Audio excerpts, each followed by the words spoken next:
Um, I have been at University of Juba as Vice Chancellor since 2014. I was recruited in '87 as teaching assistant, and then I went to UK, did my PhD, and came back. I graduated from University of Jazeera around '86 with bachelor degree in applied physics, electronics, and instrumentation.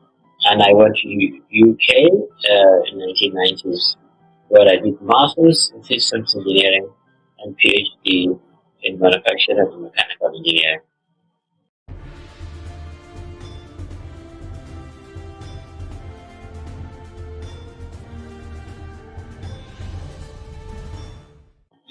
Professor John Apuruot, Vice Chancellor of Juba University, we welcome you on RBC.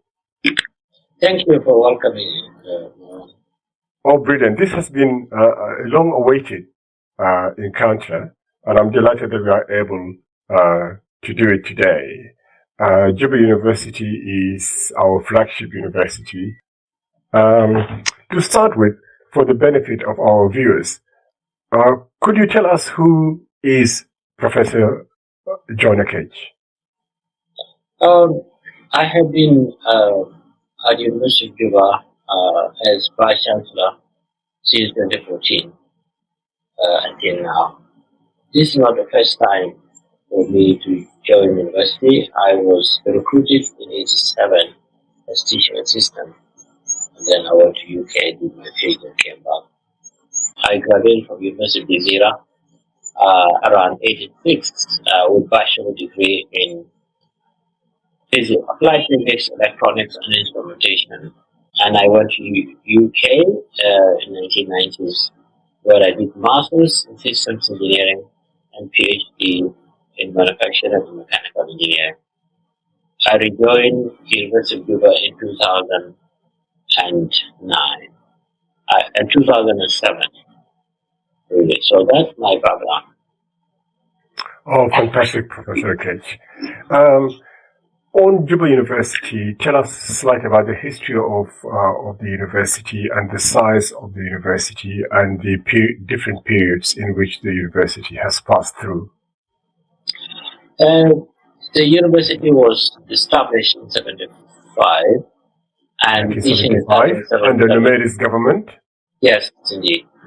And teaching started in '77, and it was like by '81 it was 5 colleges, and then by '89 it had a few hundred students.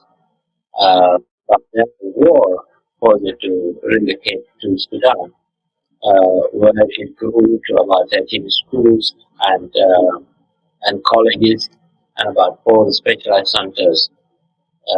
And a few institutes, and with the students, population of about 18,000. So the university moved to Khartoum in 1989. During the war, it was about 5 colleges.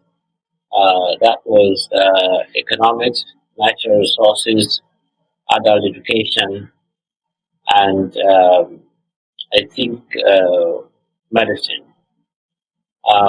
But then it grew in Khartoum to about 13 schools and colleges, and with postgraduate programs, and the numbers expanded to about 18,000 by 2011. And then, after independence, the university moved back, and it lost some of the staff and students to Sudan.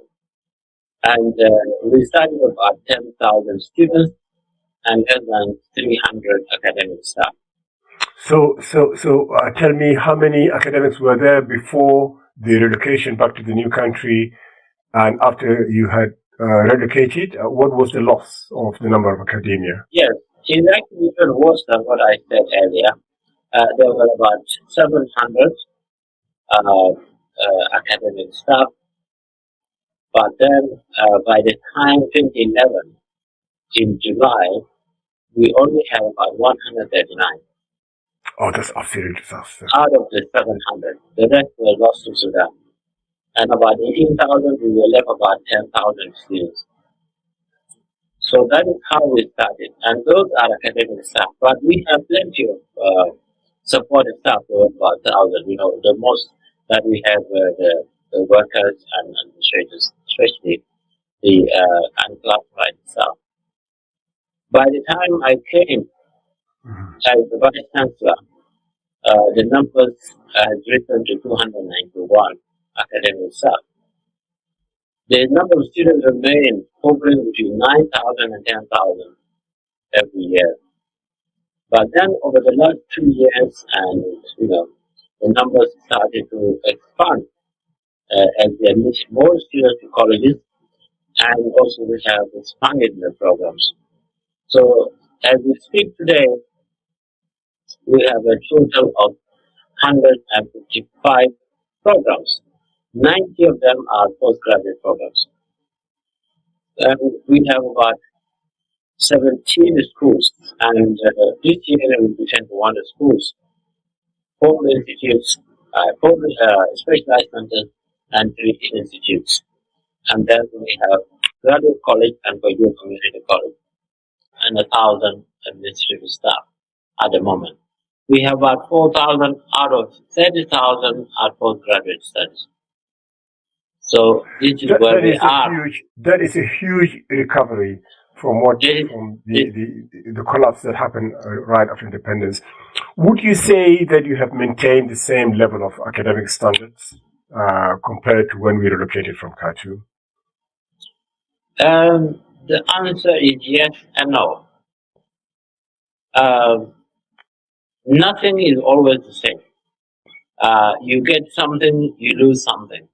Now, what we have is that we have about 1,000 academic staff, which means we actually maintain the staff to student ratio. So you have, before, you have about 300 against, you have 300 against 10,000. Now we have 1,000, which is like 900, if you see it like that, against 30,000. So you can see that more or less the staff to student ratio remain the same. Of course, we had to relocate. We have a lot of equipment and laboratory in Sudan. So I wouldn't say that, we are really still trying to pick up. That's how I put it. We are still trying to pick up, but we have made good progress. So okay. So what is the current understanding or the current academic ranking of the university in Africa? We are about 337 out of 1,000 universities, according to UNRWA. So close to the top third, Juba University is among the top third. And what are your aims in terms of wanting to prove? Where would you want to see yourself in the years to come, and how soon can you achieve that? I think in the next 5 years, 3 years, we want to be on the top 100. This is achievable. And what will that take? It will take improving our infrastructure in a big way. It means that we have better lecture rooms. We need more internet connectivity. We need to upgrade our laboratories, and we need to digitize in a big way, digital presence, and then develop our postgraduate studies so that we are publishing more than we are doing currently, and make sure that we have a strong net presence. Okay, technology. Brilliant. In terms of, there are 2 contentious problems with Juba University that we hear about on the media, and I want you to talk about them one after another. So I'll ask you in succession. The first question is about students' fees. There has been a lot of talk about student fees, controversy about the students' fees. Can you explain to us what is the situation now regarding admissions, fees, maintenance of the students, and tuition fees? First of all, let us look at our funding structure. Where do we get the money? The government only pays its salaries to staff and nothing more. It means that operation of the university, it means fuel, it means insurance, it means paper, everything that you need, computers, maintenance, all have to come from the students' fees.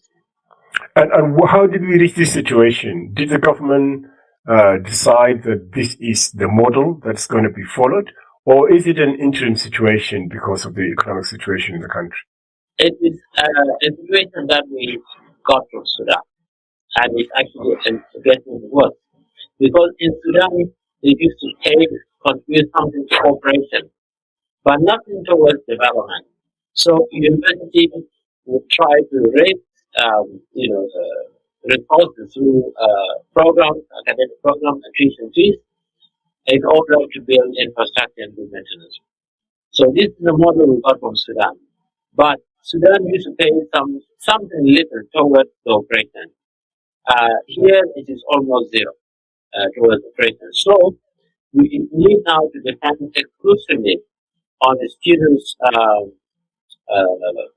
tuition fees for operation and for development. Means you have new labs, you need to buy equipment, you need to buy fuel, paper, everything that you need to operate. And there is a big operation, waste management and all that, and water supply. So now the students were paid by 2016 were paid as little as $40 a year, or $20 in some cases, or $50 to study nursing for the whole year. And with the numbers of students we had, this was not enough. And partly because in 2011, when a student was paying about $2,000, it was officially like $600 at the 50 price. Now, come 2014, now 200 actually 2,000 meant really nothing. It was now worth it from 600. It's now worth $20, $40. So you can see what happens. Now, if you charge today, you come to Juba and you tell somebody, here is 2,000, you go and eat it or do something with it for a month. They will look at it like a joke. It's not even enough now to, and the situation got worse. From 2014, the depreciation was, everybody knows, 100 pounds doesn't, you cannot buy anything. Even now, 1,000 cannot feed you. You need 1,500 to feed yourself anything. So we have been adjusting the fee to inflation, and this is what they call fee increase, but it is not this adjustment. So how much are you charging a student now, a Juba University student, a year? In 2022, the dollar actually went up about 600. So what we have done is to adjust that. So everybody is paying an average of 100,000. This is like $150 a year. This is for the general admission and for But now we also have different rates. We are coming with different rates now for what we call private admission. So general admissions are paying an average of 100,000 plus those who are admitted earlier. So we are not changing. But the new admission now, we are changing the rate. So the medical students are going to pay 1,000. Last year we started to increase it to 500, which was like 200,000 around that time, or 250, or 240 now with this rate. But now what we are asking, we are going to ask the private students to pay for medicine $1,000 or equivalent. What's the difference between a private student and a general admission student? A private student is one that actually applies directly to self-sponsor. The general admissions is like a scholarship. They are admitted by the government, and If they have benefit, they have like people on scholarship because it's highly subsidized. Okay. Is the entrance to university competitive? Yes. Okay. So are private students less competitive then? And the way yes, at the same time, it means that they have not actually been able to get themselves admitted. For some reasons, apparently. It's very surprising that when the government does its admission, like last time, for 11,000 places, only 6,000 applied. And only about 4,000 or 5,000 were admitted and 1,000 were not admitted. But when the University of Juba put out the direct admission, 10,000 people applied, and out of that we are going to accept 4,000. So and it's very high. So we don't understand where were they? The students, the general student is paying. The general admission is about $150, which is $100,000, $150, or 100,000 SSD. This general admission. For private students, they are categorized. Medical students for the first year are going to pay 1,000, but they are not general students, and they are not thousand. $1,000 dollars. Oh, instead of 150. Yeah, for the private. Mm. That's for private, and then things like law, they will be paying about $800. This is a big jump for private students, and because the demand is so high, and they all want to come here. We have 10,000. And why? I'm really surprised. Why would someone apply as a private student, ending up paying $1,000 a year instead of applying early in the year through the general intake and only paying $150? It doesn't seem to add up to me. You are really talking about access to information, advocacy of communication, and knowing the deadline. Because apparently, but also limitations. You get the means of higher education that be certain batch. Okay? If you are the old batch or the new batch, then you are not part of the group, you cannot apply. And a lot of people miss out like that. There used to be a system where you would admit through general admission, you will be admitting students from the last year, and students of this current year have no way to apply that way. Therefore, they are forced to apply through us private students. So that's the main factor, isn't it? It's one of the factors, and as I said, part of it is not really clear. Part of it is access to information. Lack of information. In which case, we have to get the word out on the radio, on TV, and things like that to let our students know, right? No, the thing is, with the government applicants to all the 5 public universities, over 6,000 applied, and there were 11,000 places. But the admission, those who admitted about 5,000, at least 3,000 came to university alone. The other 2,000 were divided among the 4 universities. And then we were asked to open up for direct admission. And 10,000 came up at the University of Juba. You see the point? So the demand is very high. And so that's why we have decided now to private students to subsidize the general students in a way. In Kenya, it's like that. The private student pays 8 times the general admission, the government sponsors. So it's like those who come through the ministry are like on a scholarship basis, the high discounted value. And this model is working in Kenya, but also working in Sudan. But what I don't understand here is not necessarily all based on academic competence or fair competition. So there seems to be some lottery going on when you end up as a general intake student or a private student. Let me tell you this. Even in the School of Medicine and in School of Law, the competition has remained very high. The numbers are Okay. in the 80s, 88%. If you get less than 87%, you don't go to law. Oh, If it's you get amazing. less than 85%, you don't go to medicine, even now. So if you get Uh, 83, you're not coming to study medicine. so you have 7,000 students who came in, each paying an average of $1,000 a year on average, would you say? That's a lot of money. What is the university able to do with this money? But let me also explain, there are colleges like college education, even private students are paying $200 to encourage them to study. Art, music, and drama, $200. There are other specializations where they are paying $300 when the demand is actually low.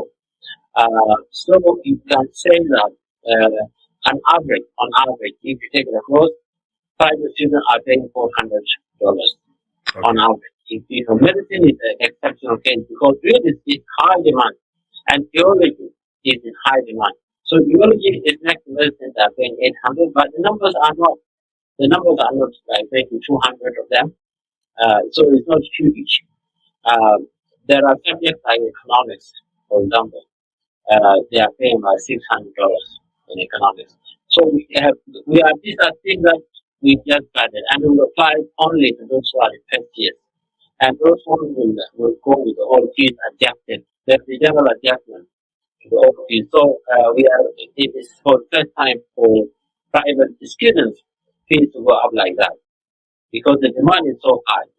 And so as we move forward, then it's going to be to pick up slowly. How much revenue are you able to raise from these fees? Last year, we were able to raise about 1.4 billion SSP and about $1 million. But we have like one project in which we're doing upgrade. We spent $1.4 million on maintenance of some of the projects that we have, and then the rest went to operation. So you can see that it's not enough. It's just we are really struggling. It's not enough, and we cannot be more ambitious. So we are really keeping our noses out of water, basically. And with this expansion, that's why we came with $100. So we talk about everybody else, whether you are a new student or you are old student. We are going to charge you for your general admission or your postgraduate student. We are going to charge you $100 on top of what you are already paying for the development. Now, if you assume that everybody pays 100, then that will work out to about 3 million roughly. However, there are so many interesting things. A lot of people drop out for some reasons, personal issues. In the big community, like a big high. The numbers are never constant from one year to another for very reasons. It's a big community, so it might be high. People are coming in, going in, sickness, whatever, for whatever reason. And sometimes the revenue cannot be predicted with accuracy. It's just estimate. And eventually we see when we look back, then in previous years, we were able to raise something like 900 million. That was previous financial year, and about $600,000. This year we did a report, and we found that we were able to raise tuition fees $1 million, mostly through postgraduate studies. And because postgraduate studies is a bit high, we have about 4,000 of them. So most postgraduates were not responsible for this dollar, and then medical students for the first year last year we were paying $500. So you can see we moved from 900 million to 1.4 billion SSP, and we moved from 600,000 previous year to about 1 million. So you can see our financial situation is improving a little bit, but it's not enough to actually meet our vision of improving the maintenance and development, and especially laboratories and lecture halls, because it's getting very congested, the university. And you cannot continue to maintain all the spaces. You need fresh buildings. And we are using affordable drinking like steam and glass from China. So that is something that you can assemble in matters of months. Maybe 8 months you can print a very big complex in scale plus, and we are doing that now. And that's why we would raise $3 million for that project, and we will do it every year to tackle different things, including hostels, including new college spaces, including laboratories, so that the lecture hall complex, plus the central library and business areas is what we want to do on custom complex this year. We call that just under $3 million. Fantastic. Fantastic. Now let's move on to the quality of education and quality of intake. There has been a crisis of exams in South Sudan since the late 70s, mid-80s, a phenomenon that spread throughout Sudan, where exams are no longer secure. And how reliable are the exams results that children are getting now in South Sudan? And if they are not reliable, isn't that a very, very big problem for the university? That's a question for general education. But what I know is that they try their best in order to secure them. They try their best.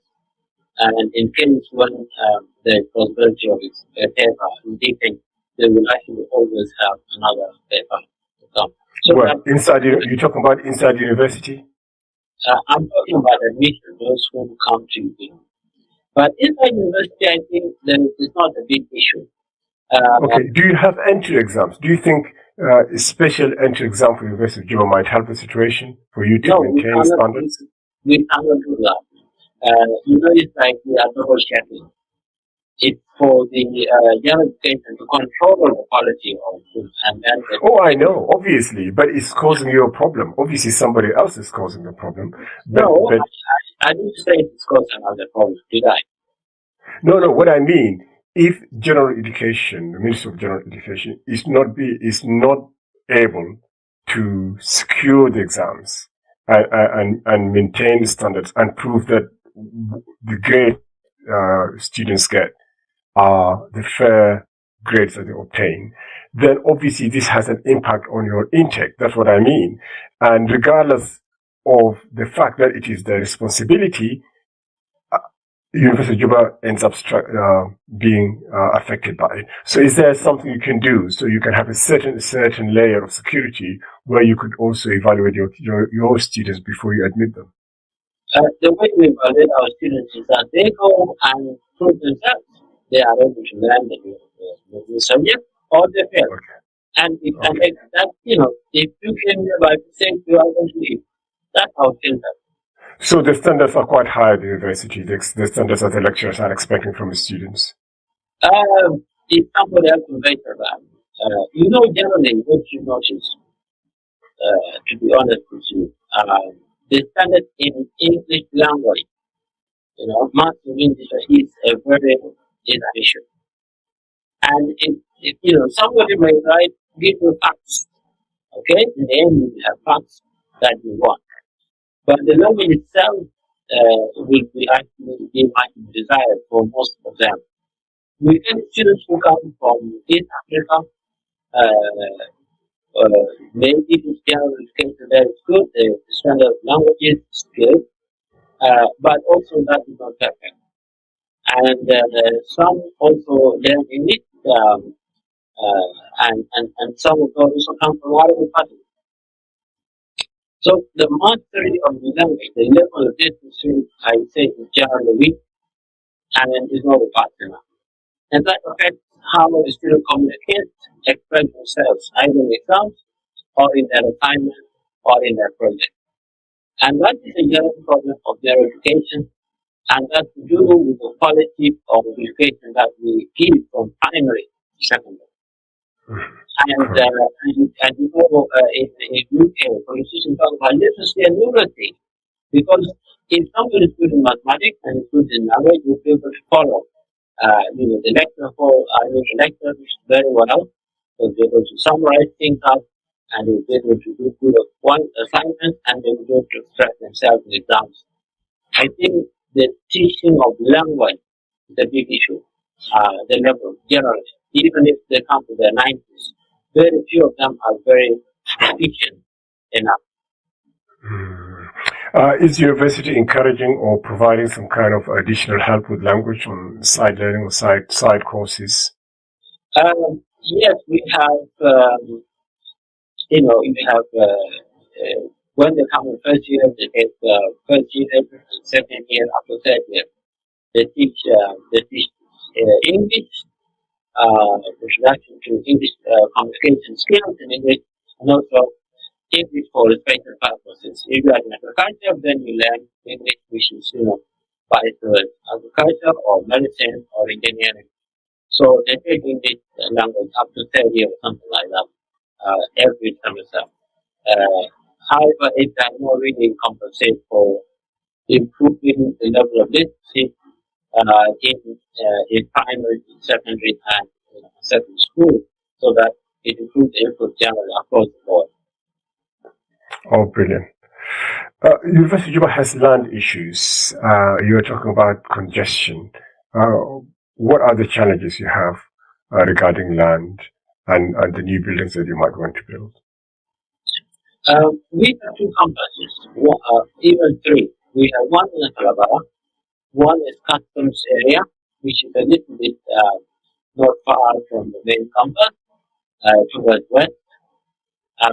We have wide land where we have staff residence and student residence, and then the main historical campus. We also have land across the river, what it used to be called the Yang, but it's actually more accurately called the Ju.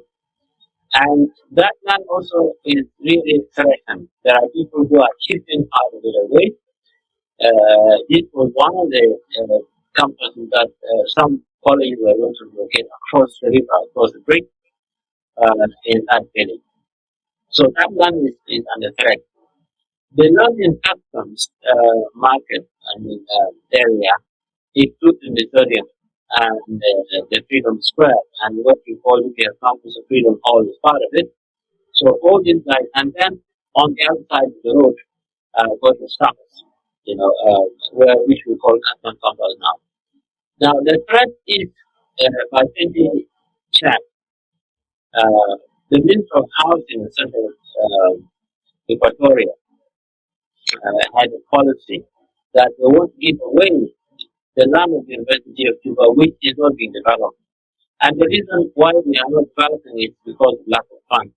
So we are not moving quickly to develop it. So they said we will give away to businesses in order to develop Juba. There was a memo that took place within the Ministry of Housing, within the government of Central Equatoria.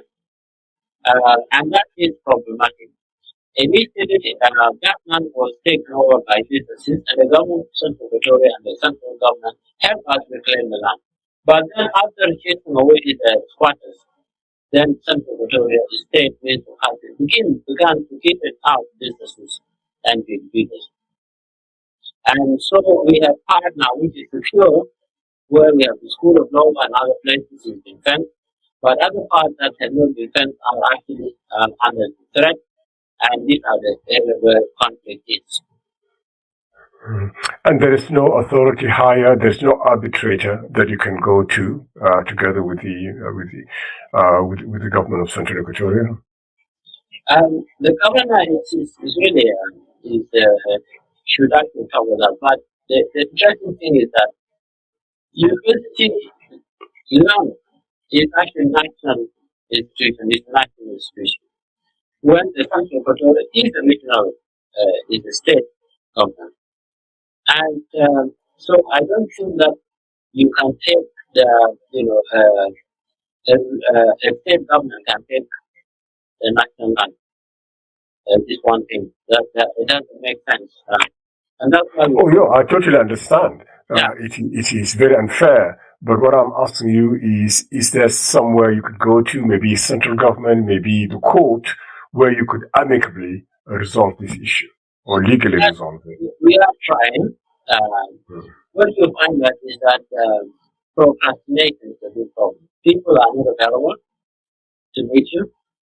Courts are not available to take swift action, and just things keep on dragging on between the contestants.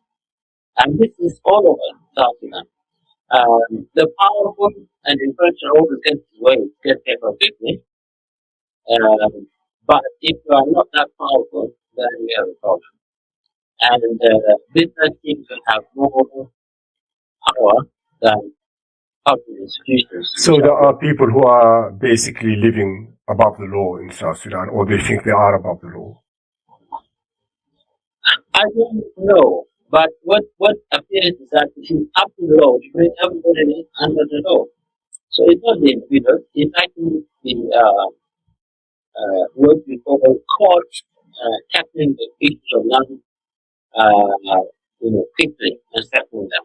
There are some things I could drag on for a very long time. If you appeal for something, you don't get the appeal looked into in on timely manner. And in the meantime, either somebody will continue to develop the land, or it will prevent it to develop the land. So the question of land tenure, security of land tenure in South Sudan is a big issue. Yeah, it is a national issue. It's much wider than what we are discussing. Okay. Humanities and sciences. You might, as you know, Professor Akec, we need to educate the human being in order to make him a better person. The more you know about the world, the more you know about histories and things that human beings have done in the past or in other places, the more it widens your own thinking, enable you to think critically, and hopefully become a better citizen.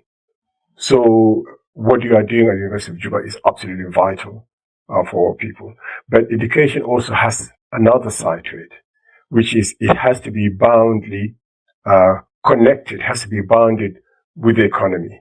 We need to be able to know or feel that these people are going to leave our schools or universities or centers of learning, can go and contribute to society and produce wealth for the country to improve living.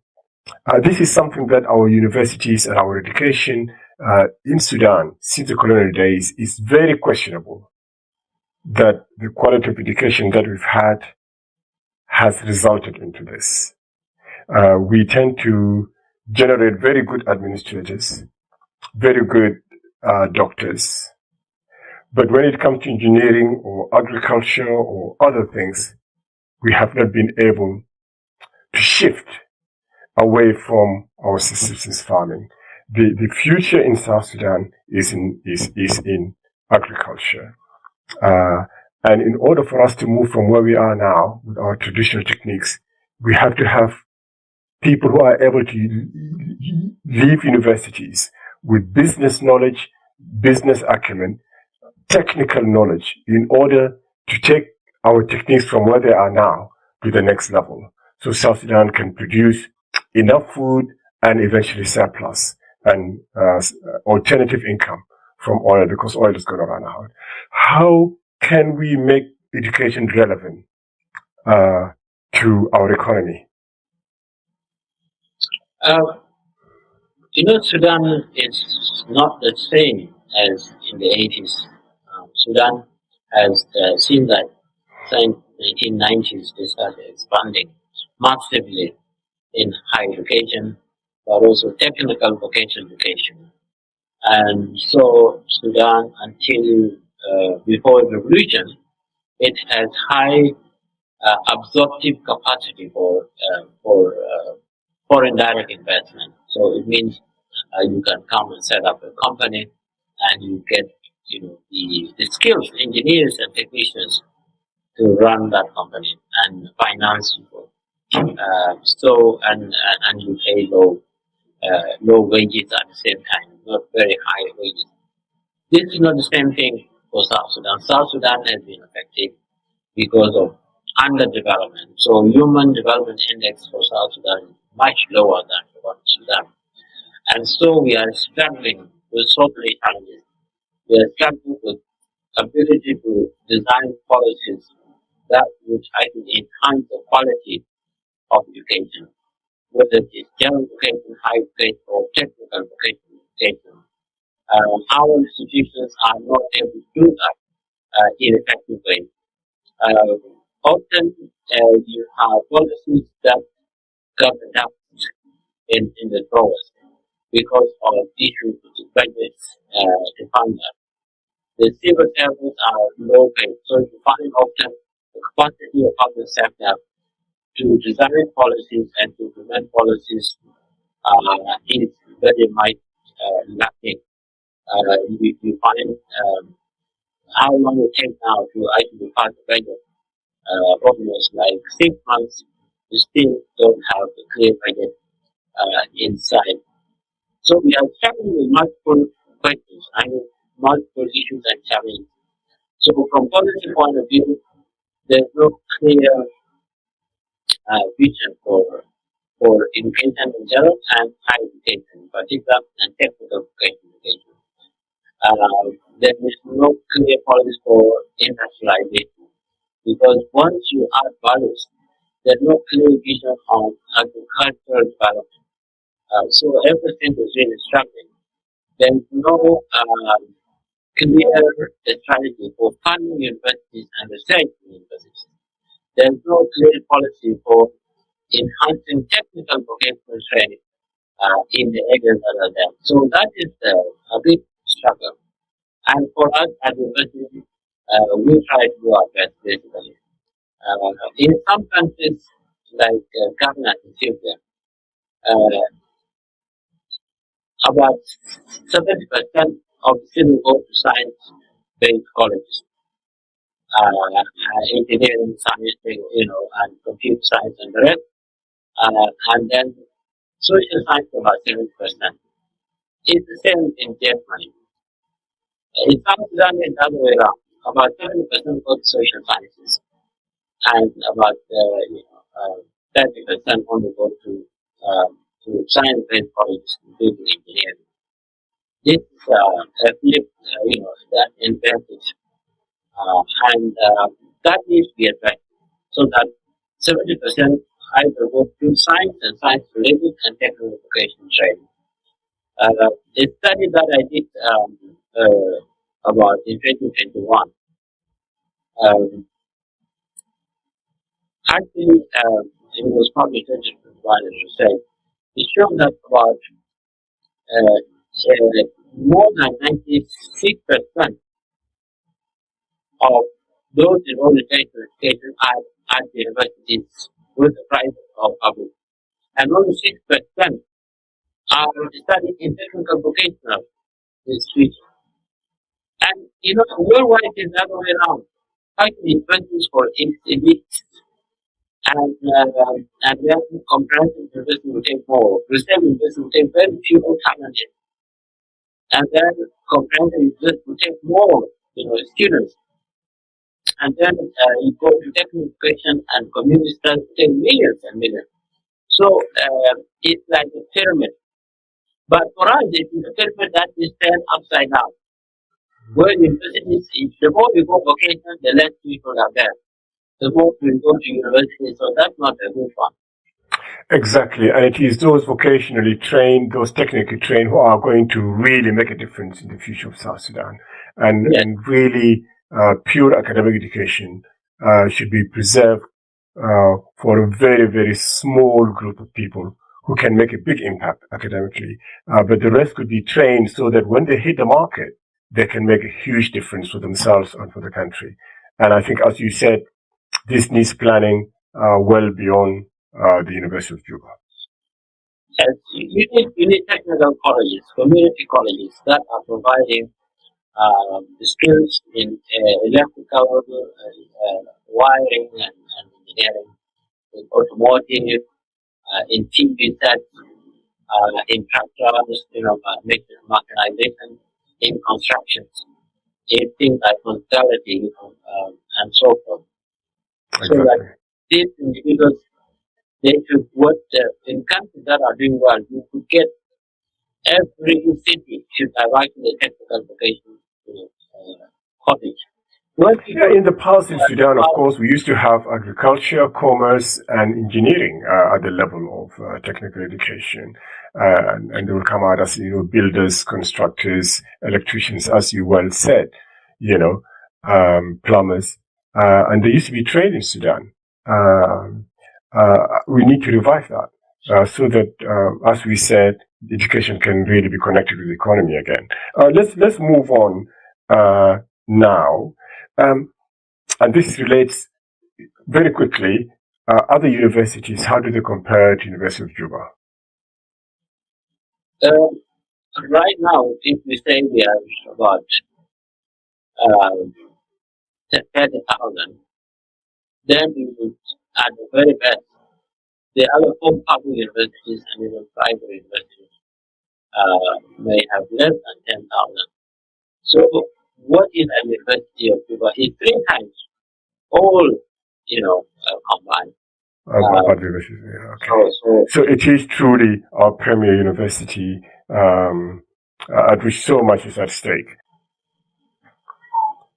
The University of Juba is just a reflection of society. Whatever exists in society will be reflected because we are all part of community. We spend a few hours in university, but we go back to the same. So whatever affecting us. Now, our education now is really far away from what it was, when the schools were open. So the education has actually massified. What I'm saying is that education has massified, really. You really like talking about every year now, secondary school, about 30,000, 35,000 students compete for universities. So for 11,000 places. So there is not even enough for them. The education also, people are getting education all over. There are people coming who were displaced, and for some reason they come from different countries and they are part of it. So those who are actually in our education system have different exposure before they come to study here. So we are more like a global village, really. We are affecting people are moving all over the place. Some people will start their education in the developed world, in Australia, in America, and they can come here and try to finish it. Now, we need education for the new global economy. That's what it is. And one philosophy of global economy, things that we need to put into consideration. So the global economy, technology and digital technologies are the very centers. We need to invest skills that somebody will be able to also innovate and be entrepreneurial minded. And that some of them will be job creators, taking chances of the shifts that they have rather than being employees. They become actually employers themselves. So they need to learn entrepreneurship. They need to be able to work in teams. They need to be able to lead teams. They need to have soft skills that allow them to work with others and communicate with others and to use technology confidently. So those are some of the things that this is a kind of individual. We need technical vocational training, education for the industry. This is a low level kind of technicians, plus the engineers that are able to do the design, plus top managers, who understand how business operates in a very competitive environment. So those are all the funders of the universities today. For South Sudan and for every country and for every country in the world. And that's the challenge that we need to rise up to. Oh, thank you very much, Professor Akec. Obviously, we cannot just talk about the university in total isolation. The University of Juba is part and parcel of the wider South Sudanese family, including the politics of our country. would you like to take this opportunity maybe to advise our people, our leaders, the people in authority, about education and how they can take education more seriously and provide a lot more than they are doing now? Yes, it's very simple. We need a clear vision. We have Vision 2040, where talk about we are educated and prosperous society. And when you say that, it needs to be followed by budgets and policies. It needs to be followed by budget to build good schools with the laboratories and so on. And it needs to be followed by better competitive salaries for the teachers. It needs to be followed by funding technical vocational training, curriculum and infrastructure and equipment. It needs to be followed by funding with infrastructures in universities, in our universities, and availing opportunities for young people to be able to go to health education or to vocational training. It means a better pay for academics at our universities so that we attract the best to the university from the region and from the world and also even from the society, because oftentimes you find individuals would actually leave the university and go and work for NGOs or leave the country to stop the brain, to reverse the brain drain. So if you put the money in, then into the education and into higher education, into the state, then the result will be very good and big for the economy.